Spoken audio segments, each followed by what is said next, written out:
Saudara dan saudari yang terkasih dalam Kristus, kita sangat bersyukur dan berbesar hati atas peluang bersama-sama dengan seluruh community, seluruh umat di paroki Santo Martin Tulpid ini untuk merayakan hari paroki yang ke-55 tahun. Perjalanan paroki kita telah begitu lama. Kita telah sampai ke umur yang bukanlah terlalu tua. Tetapi setiap pengalaman umat di paroki kita telah membawa kita kepada tahap yang kita saksikan pada hari ini.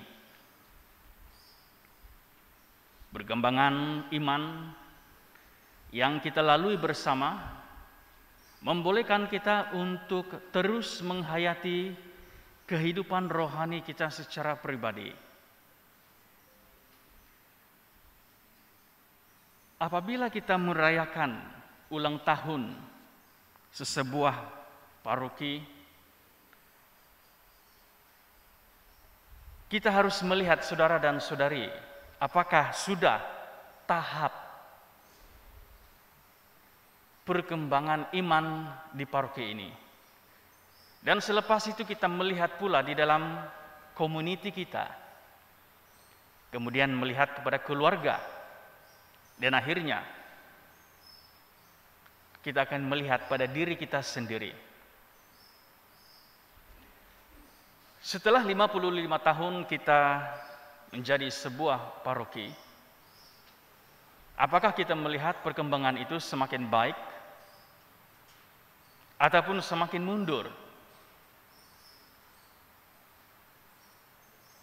Apakah kita lebih mengutamakan perkara-perkara yang sementara di dalam kehidupan community kita, atau kita mencari sesuatu yang kekal? Apakah kita masih lagi mengejar perkara-perkara yang hanya sementara di dunia, dan kita melupakan tentang hala tuju perjalanan iman kita yang membawa kita pada suatu tempat, suatu kehidupan seterusnya yang tidak hanya akan kita miliki pada saat ini, tetapi kita akan berjalan bersama untuk sampai kepada suatu perkara atau suatu jemputan tempat yang kekal. Saudara dan saudari yang terkasih, semua pewartaan yang kita dengar pada hari ini membawa kita untuk merenung tentang pengakhiran zaman, tentang berakhirnya dunia ini, tentang semua yang kita miliki adalah hanyalah sementara. Yang kita tahu kita akan tinggalkan, yang kita tahu kita tidak akan bawa bersama ke arah kehidupan yang seterusnya, yaitu kehidupan yang kekal. Hari ini saudara dan saudari, di dalam pewartaan Injil daripada Injil Markus, kita mendengar bagaimana perkataan itu tidak akan berlalu. Semua orang pada zaman ini dikatakannya akan berlalu, tetapi perkataan Tuhan itu tidak akan berlalu. Ia tidak akan berakhir. Firman Allah itu tidak akan berakhir, tidak akan lenyap. Semua yang kita miliki, saudara dan saudari, di dunia ini akan lenyap. Malahan diri kita sendiri juga akan lenyap, sebab kita akan mati. Kita akan meninggalkan dunia ini. Dan semua yang kita kumpulkan itu, semua perkara yang kita mau pegang, semua perkara-perkara yang membuatkan kita di penjara, akan kita tinggalkan. Kita tidak akan membawanya. Kita diperingatkan saudara dan saudari, di akhir kalender liturgi kita pada minggu ini, tidak lama lagi kita akan merayakan Advent, dan di pengakhiran kalender liturgi ini, kita sudah diperdengarkan tentang bagaimana gambaran akhir zaman itu. Di dalam pewartaan yang pertama daripada nubuat Daniel, nubuat Daniel sungguh sedikit menggusarkan kita. Dia mengatakan, dan banyak dari antara orang-orang yang telah tidur di dalam debu tanah akan bangun. Sebahagian untuk mendapat hidup yang kekal, dan sebahagian mengalami kehinaan dan kengerian yang abadi. Dan orang-orang yang bijaksana akan bercahaya seperti cahaya cakrawala, dan yang telah menuntun banyak orang kepada kebenaran akan bercahaya.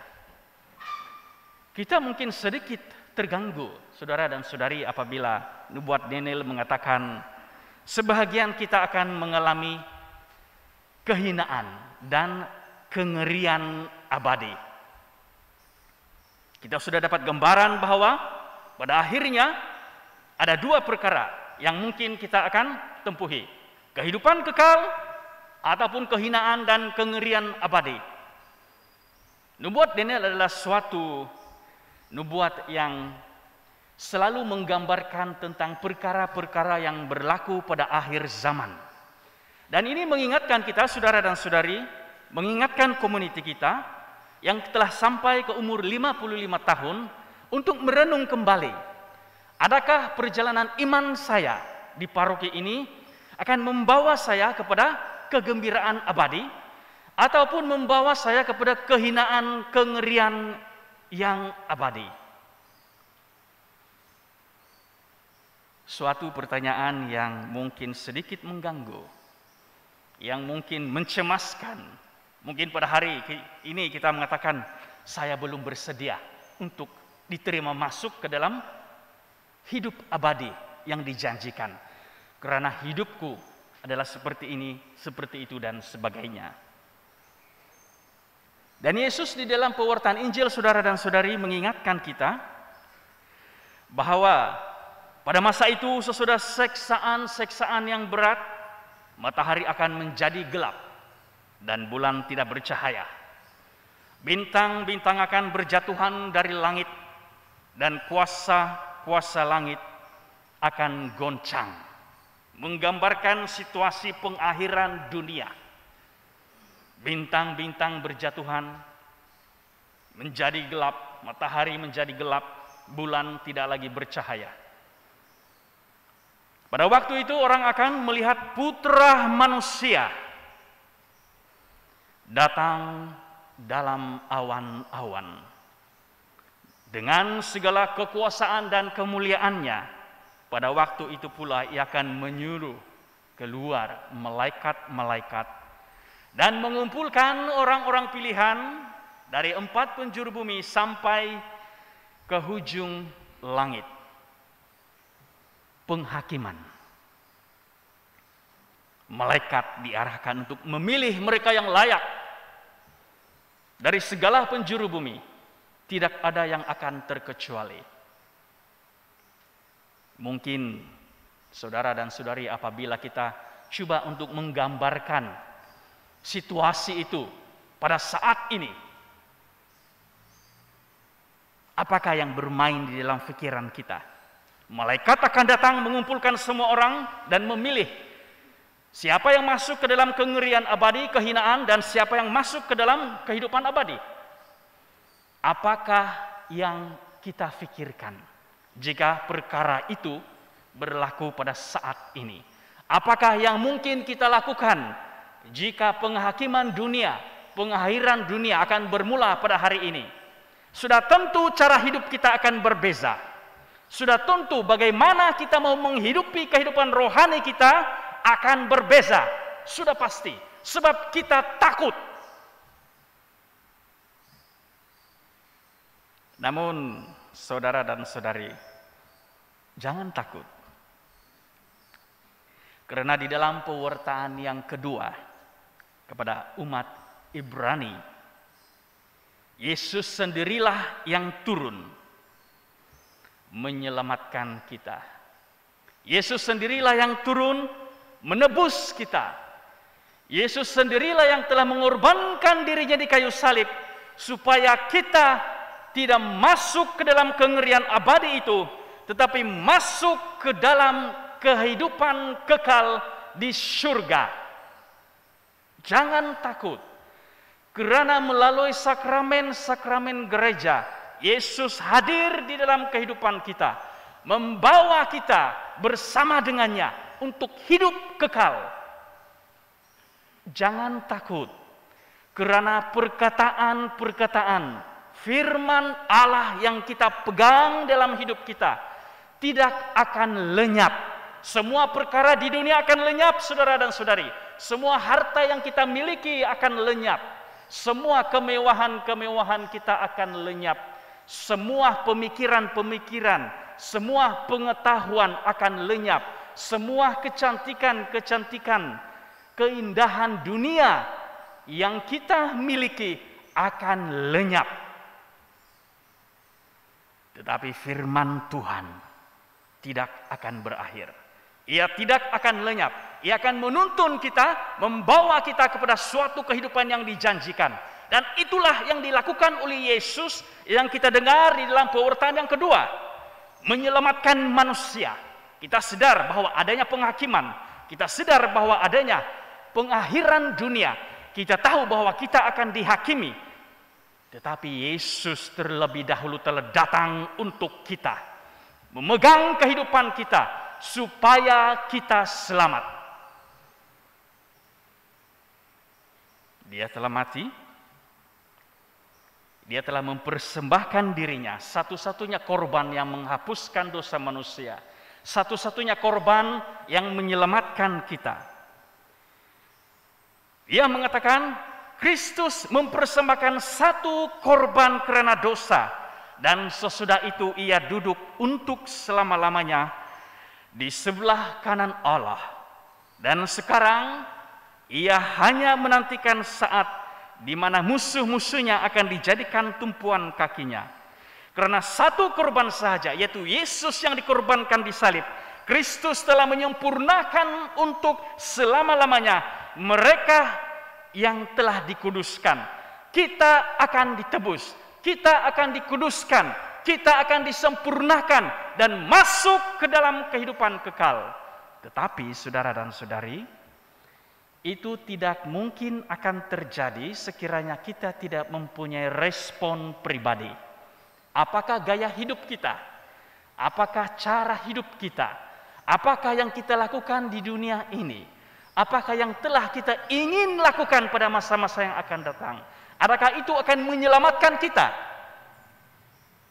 Kasih Yesus telah ada, hadir di dalam kehidupan kita. Kita mau menggenggam, menerimanya, dan menghidupinya, atau kita menolak. Kalau kasih itu telah ada, tetapi kita menolak, kita tidak akan dapat diselamatkan. Bukan karena Yesus tidak mau menyelamatkan kita, karena kita sendiri yang menolaknya.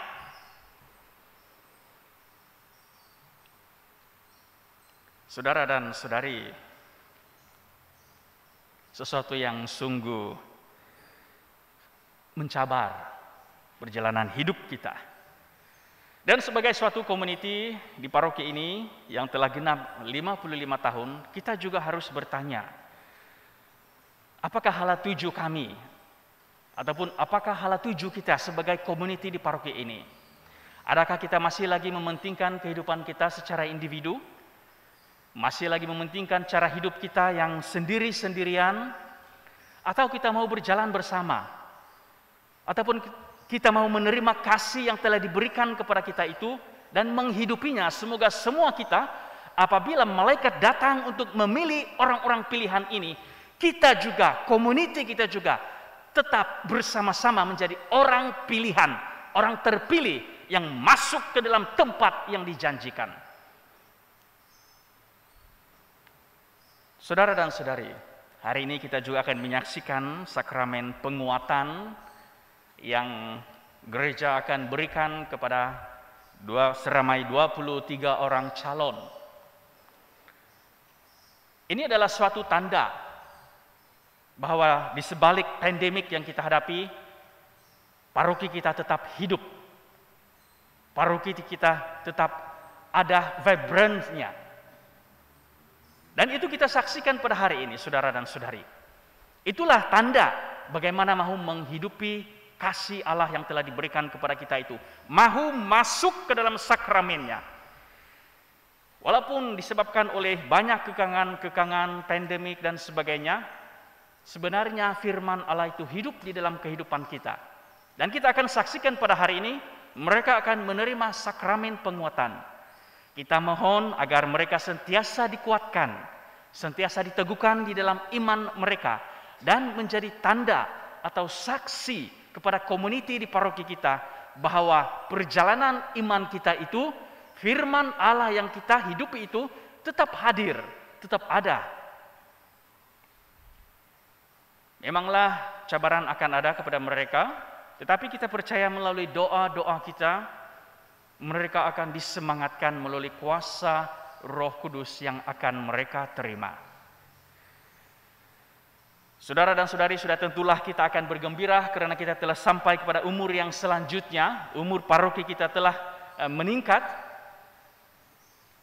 dan kita mau bersama-sama membangun. Kita mau bersama-sama membawa komuniti kita ini supaya terus melangkah selaras dengan inspirasi-inspirasi yang telah diberikan oleh Roh Kudus melalui misi dan visi dayesis kita. Kita mungkin sedikit dormant ataupun sedikit kurang pergerakan, tetapi kita melihat sekarang kita sudah mulai dibenarkan. Dan adakah kita masih lagi dengan cara yang dahulu? Kita masih lagi dengan kehidupan kita masing-masing, atau kita memilih untuk membangun bersama, ataupun kita memilih untuk maju bersama di dalam kehidupan paroki kita. Sebab firman Allah tetap hidup di dalam setiap kita. Dia akan kekal. Dan apabila firman itu kekal di dalam hidup kita secara pribadi, ia akan mengekalkan kita untuk terus setia kepadanya, dan mengekalkan kita supaya terus menerima kasih itu dan mengungsikannya kepada orang lain. Saudara dan saudari, kita renungkan, adakah saya mungkin terpilih di antara orang-orang pilihan apabila malaikat datang untuk mengumpulkan orang-orang dari segala penjuru dunia? Adakah saya termasuk ke dalam kumpulan itu? Ataupun saya akan ditempatkan di tempat yang lain karena pilihan saya sendiri? Amin.